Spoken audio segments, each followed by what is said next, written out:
Welcome to the Video Growth Hacking Show. My name is Gideon Shalwick. I'm the founder of Splashio. And today I have Adam Houlahan with me on the call. Now on this show, we talk to some of the world's most interesting people when it comes to using video and growing your business. And Adam is no exception to that.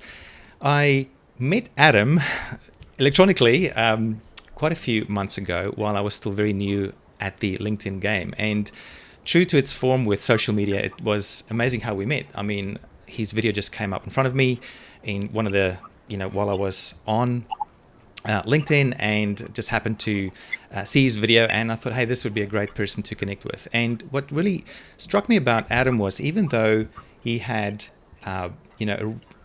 a pretty big audience already, he still went through the trouble to actually connect with me and to chat with me for a bit on LinkedIn, which I really respected.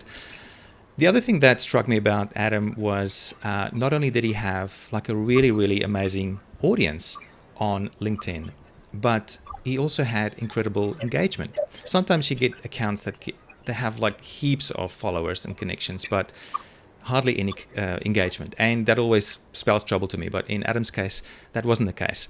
So that was really cool to see. And I did a bit of reading around Adam. Adam is the author of at least 2 books. More recently, the LinkedIn Playbook, and the most recent one, Influencer, which I will talk about a little bit more during this call as well. But I'm really, really excited to have Adam on the call today. We're going to talk about how to use LinkedIn to become a well-known and respected influencer in your niche, using video in particular.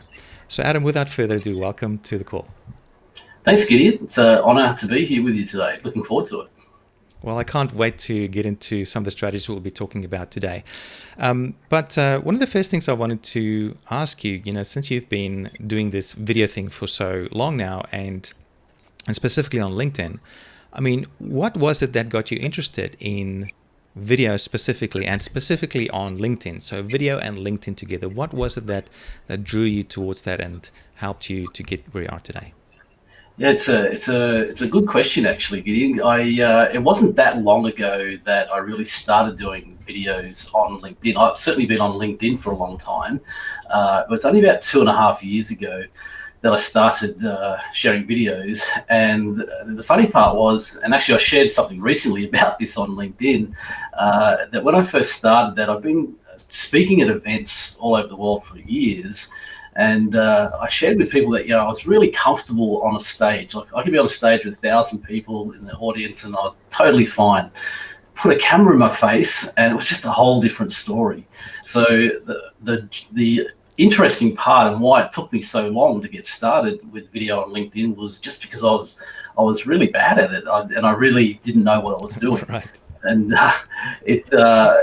so I sort of ate some of my own cooking, so to speak. And when I was telling our clients, you just got to get in and get it done. Don't worry about it being perfect. Just be prolific. Just get started. So I did that, and my first ones, are really shaky. I do all of my videos on beaches. I live on the Gold Coast. And when I was traveling, it was always around, oceanside places. And so I was shooting at the wrong time of day, with the sun directly overhead. I was wearing sunglasses. I just did everything you could possibly do wrong. And I just decided that I'm just going to not worry about it. And I'm just going to get a little better and a little better and a little better. And so now I think they're probably 90%. I'm not saying they're perfect, but it's been a journey along the way from having absolutely no idea what I was doing to what you see today. And do you sometimes still refer back to some of those first videos and have a bit of a laugh? Absolutely, and I've still got them on my YouTube channel. So, and I actually share with all of our clients. I actually say to them, go and look at these, because when their fears are coming up around doing it, I say, look, go and have a look at how bad my first ones were, and just don't worry about it. Just you'll see a natural progression of things getting better and better, and really that's the name of the game. You don't have to be perfect. And one of the trends, and I'm sure you probably seen similar, is that people are more engaged on videos that aren't overproduced. So Sure. if you don't have this crazy level of multiple camera angles and massive cutaways and all this type of stuff, that we find the engagement on that, yes, a little bit of post-production with branding and everything, but just that raw, real, sort of interaction, definitely people connect with that much better because it's just more genuine, I believe. And I think even down to, we could all always reshoot a video, and I get down to the point now where I'll pretty much just shoot it in one go, maybe two, and if there's a couple of little faux pas there or whatever, don't worry about it. I just think it's more natural and real. Yeah, no, I'm glad you've touched on that, and perhaps we'll revisit that a little bit more if there's time for some of those sort of production tips that you might have, and maybe tools that people could use as well for creating videos like this. Before I've got my next question, something you said just piqued my interest, and that was right at the beginning when you were getting started and creating these videos. You mentioned this fear that you perhaps had yourself, but definitely some of your clients you've noticed that there's this fear of getting started, the fear of being on camera. What's your personal tip or trick for overcoming that fear? It's not an easy one, is it? Because we all have our little idiosyncrasies, and but being in front of a camera seems to be one for a lot of people.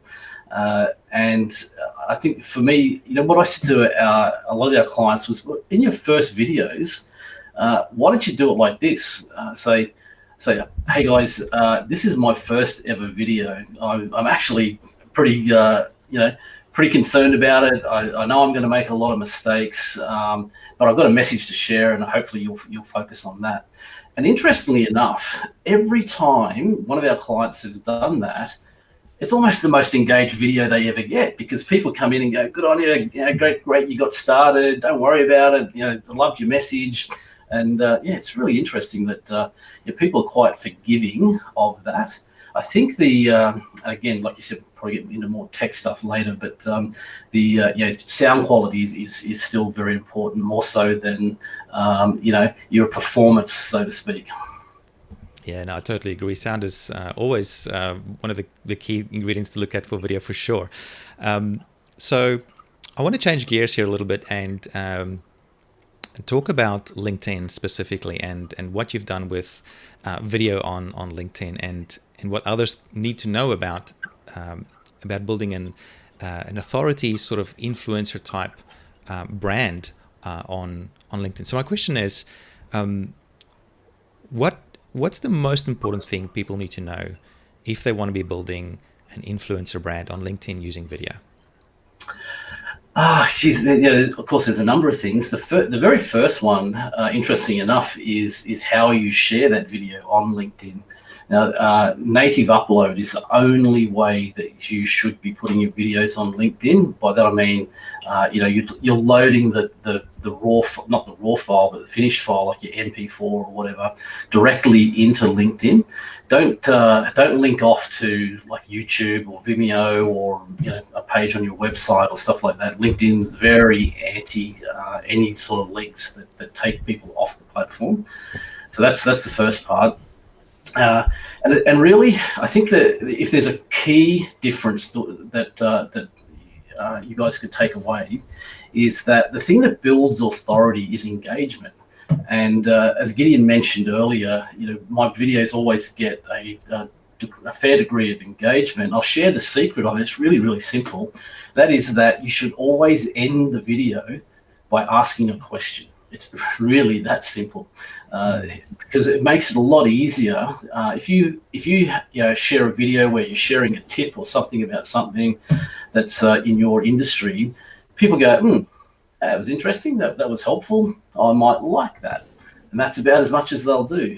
But if you ask a question or pose a point of view or ask someone for what's your thoughts on this, and a number of people start to engage on that, then everybody kind of wants to jump in on the bandwagon, so to speak. And that's why you see my videos getting lots of engagement, is because you'll see every single time I finish it by asking a question or a call to action, which may be something like, hey, if you want this free tool or whatever, comment I'm interested and I'll share it with you, or something like that. So I'm always asking people to interact with the video.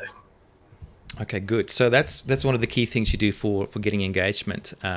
What else do you do for engagement? I mean, there's in terms of topics. I mean, I'm sure that's a very important part of your decision-making process when you're creating videos. How do you figure out what to talk about during your videos, and how does that sort of relate to building more engagement with your audience as well?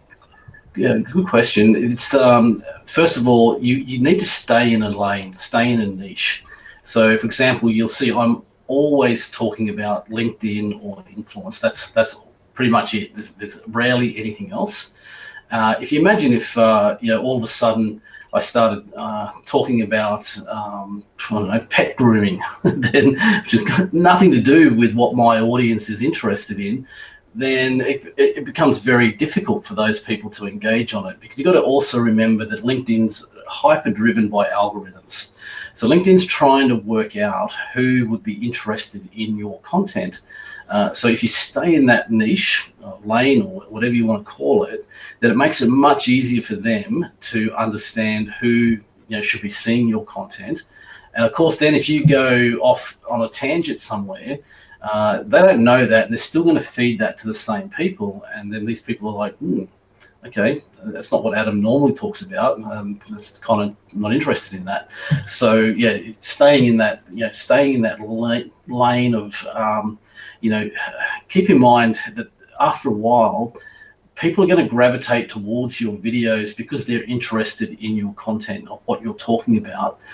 So you've got to keep feeding them with that same stuff in that same genre or same niche that they have an interest in. So it's really all about the audience that you're trying to attract, more so than what you or I might want to talk about on any given day that's not within that niche.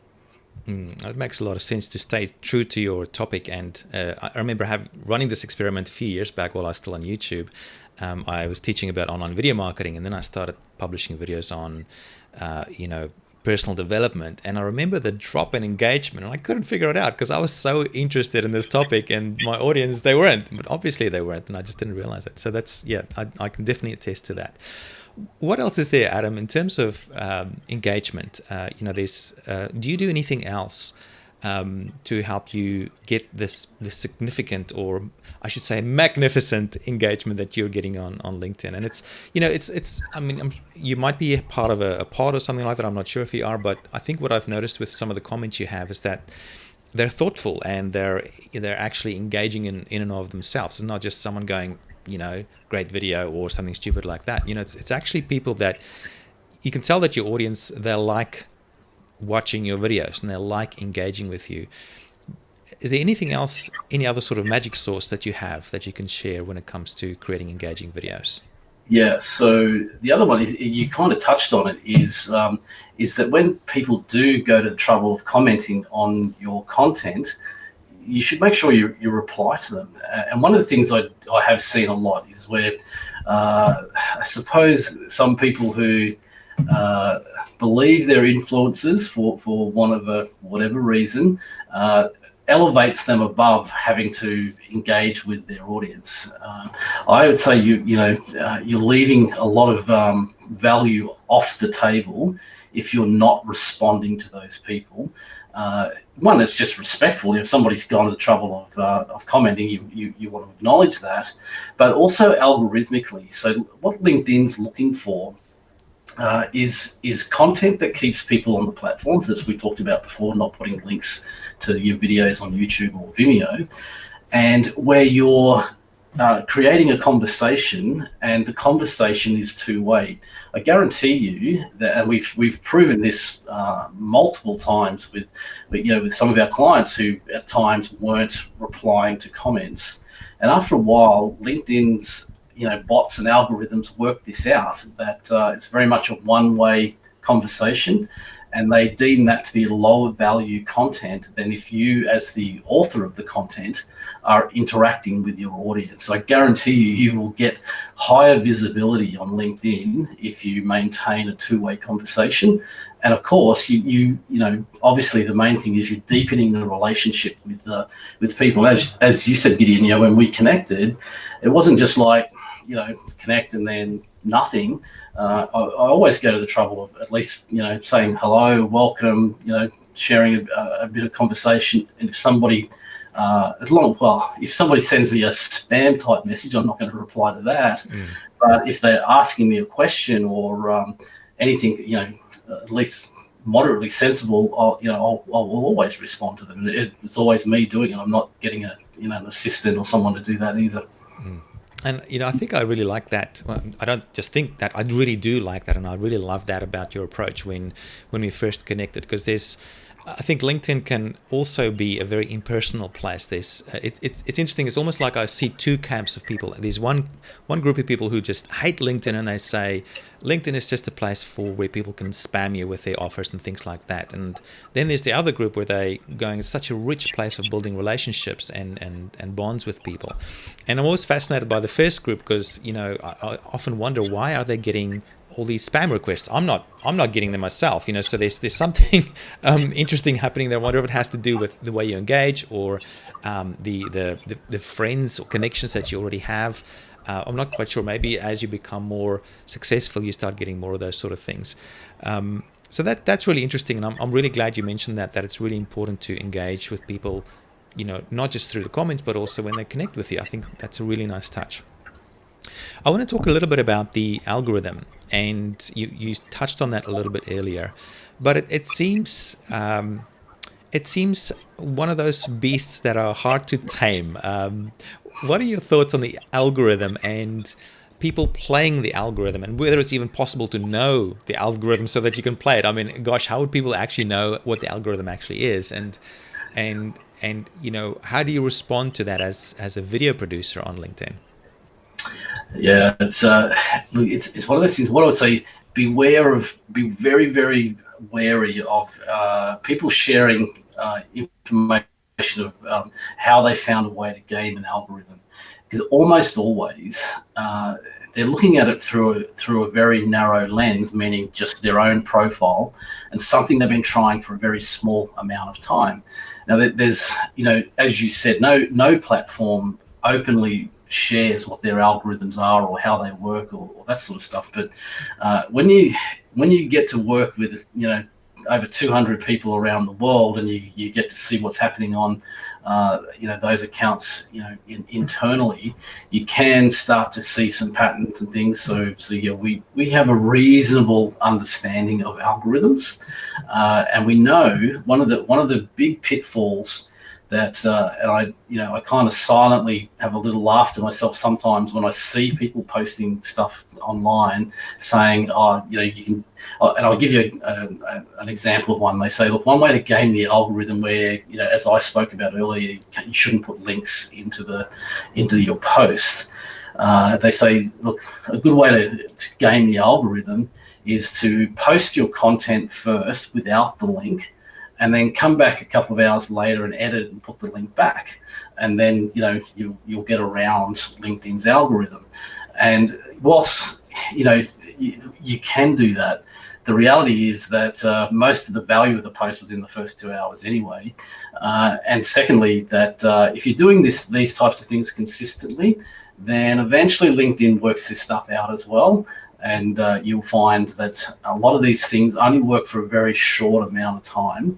And I can give you an example. Another example is that if you stop posting for whatever level of engagement you're getting now, whether you're getting, you know, 100 views on something, or 1,000 or 10,000, doesn't matter. If you stop posting for about 30 days and then you post a video again, I guarantee you every single time you'll get double the amount of engagement that you would have ever got in the normal circumstances.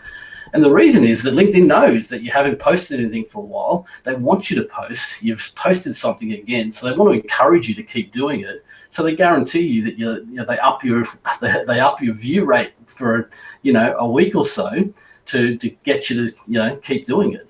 So there's all these little tricks and nuances that happen. The real reality is, in all honesty, don't bother. Don't worry about trying to game algorithms. Just focus on creating really high quality content. And I guarantee you that people will flock to that and resonate to that, and be consistent with it. And you won't have to worry about algorithms. That's great to hear and comforting, because I often felt sometimes it would be so unfair for people who have a brain for figuring out algorithms, especially on YouTube back in the day, and being able to win the game short term, and then other people would sort of suffer as a result. So that's been really interesting to see that you've been able to get such great results with just being consistent with it. In terms of the actual content, do you have a preference for whether it's just pre-recorded videos where you identify a certain topic that you want to speak about and you quickly create a video on that particular topic? It's just you and the camera basically, or comparing that to repurposed content, so maybe you've spoken on stage or an interview like this and it gets chopped up, and then publishing those little snippets afterwards. Do you have a preference for either of the two, or is it a bit of a mix? Do you think one works better than the other, or not really? You don't really have an opinion on it at this point? No, I have a very strong opinion on it, actually, and that is that the mixture is the best. So variety, and also that obviously it can't just be all call to action type content either.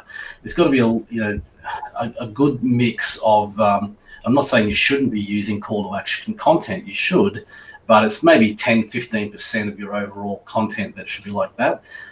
The main thing is it's really just got to be interesting to your audience. So you got to think about the sharing of an interview or something like that. Is that a vanity thing for you, or would people genuinely be interested in it? And that's, you got to always put your content ideas through that filter, because it's always got to be interesting to your viewers. And so the other thing is that attention spans very, very low. And over the years, the number has just kept coming down and down and down. So videos now, that the ones we find that get the best traction on LinkedIn are between 90 seconds and less than 2 minutes. Once you go over the 2-minute mark, remember, these days, the video shows its length regardless of anything you do with the video. When you upload it to LinkedIn, and I see it in my feed, I can see right before I get started whether it's 90 seconds, a minute and a half, 3 minutes, 4 minutes, whatever it is, it's visible.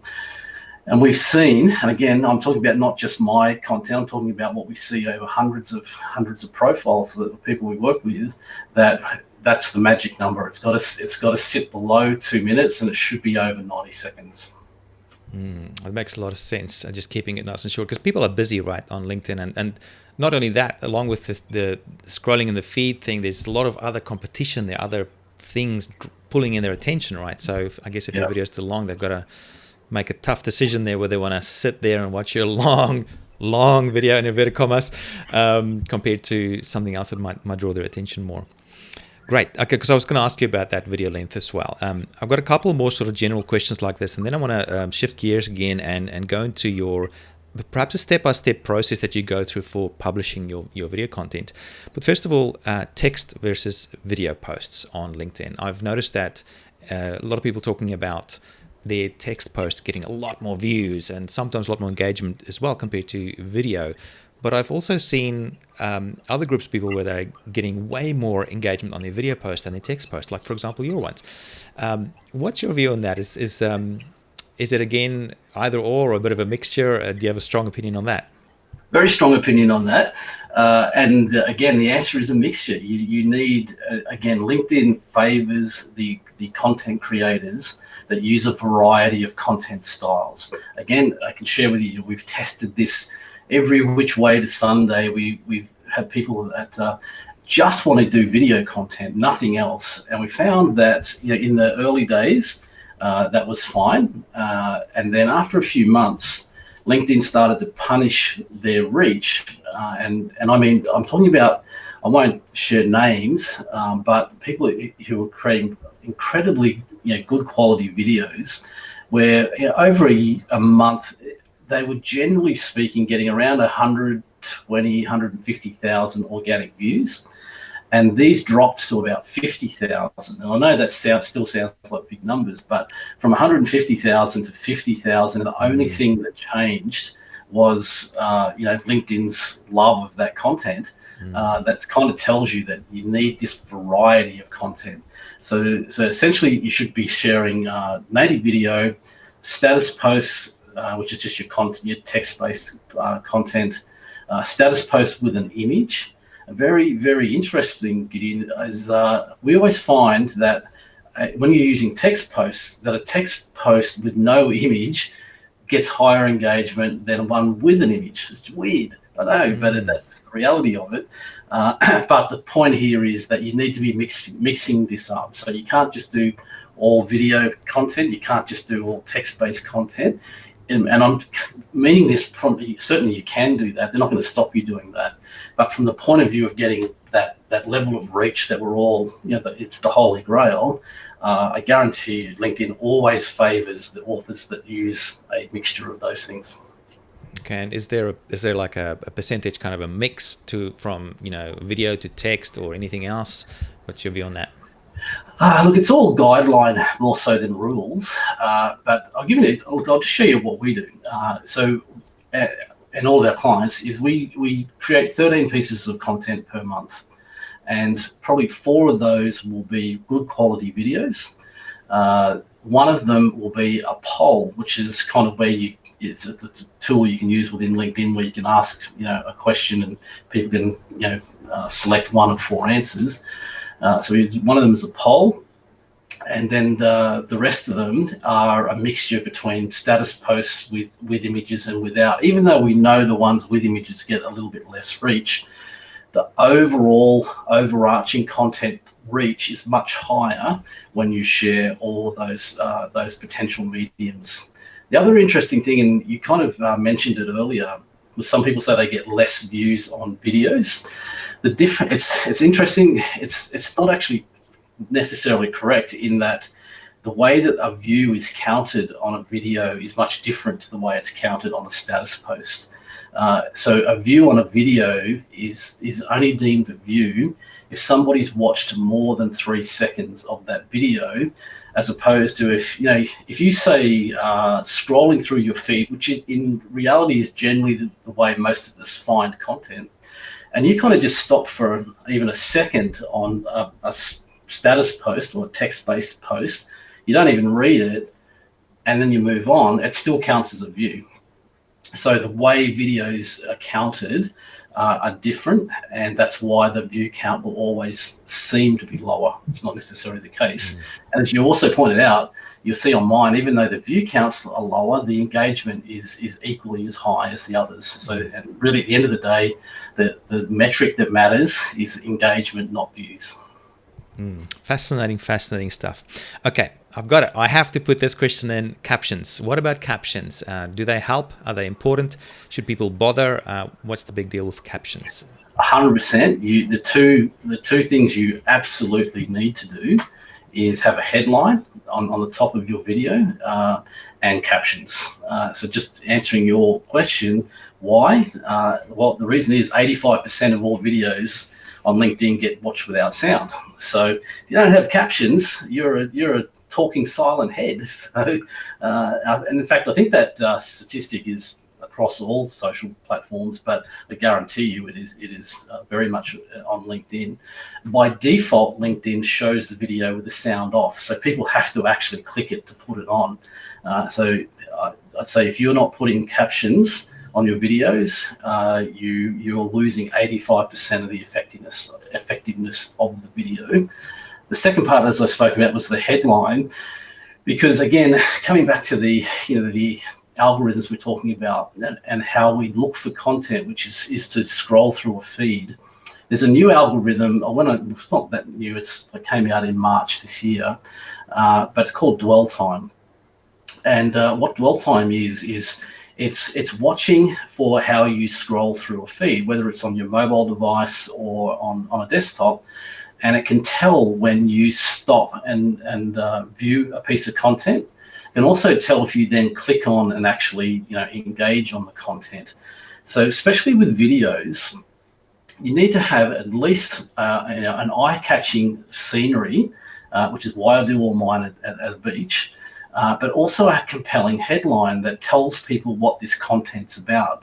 You're far more likely to get people to stop on it if they quickly get an idea of what the video is going to be about. So captions and headlines are a must. I can't agree more with you. It's always interesting also looking at the copywriting industry, where they often talk about spending 80% of your time on just coming up with the headline for your copy. And I often look at the headlines or the top text for your video, certainly as true to that as well. Like just really thinking that through. That makes a lot of sense. All right. I'm just noticing the time here. So I think the next question I want to ask is sort of combining two things, but in terms of your production and publishing process, what are some of your top tools that you use for getting the job done, or you or your team, and being able to get it done in a way that it doesn't get in the way? Yeah, good question. So look, my go-to tool is a teleprompter app. So all of my videos are shot. I'm giving away all the internal secrets here. All of my videos are shot to a script, and the reason for that is not that I don't know what I'm talking about, but when we talk, and I'm doing it right now, that you and and and you slow down your words and things like that. When you on a video, when you've only got 90 seconds or 120 seconds. You've got to be punchy. You've got to be sort of right on it, and all of those ums and ahs take up a lot of time. So the teleprompter app is I think, in my opinion, a game changer as far as the ability to get more said in 90 seconds than if you were ad-libbing just off the cuff, so to speak. Certainly a little bit of an art form, as you would know, to talking to a teleprompter. But the other thing, of course, is a lot of the teleprompter apps now also have green screen capabilities. And again, when I was talking about, having a good, interesting background, I think the days of, just you're in your office with bad lighting and stuff like that, the days of that are gone. As far as if you really want to get this interaction engagement on your videos, then I believe you're almost better off to use green screen technology. Today it's pretty amazing, as you know. We're using it right now, and those are the two go-to things. I'm out, in fairness, as I said, I do shoot mine outside on a real beach because I live nice and close to them.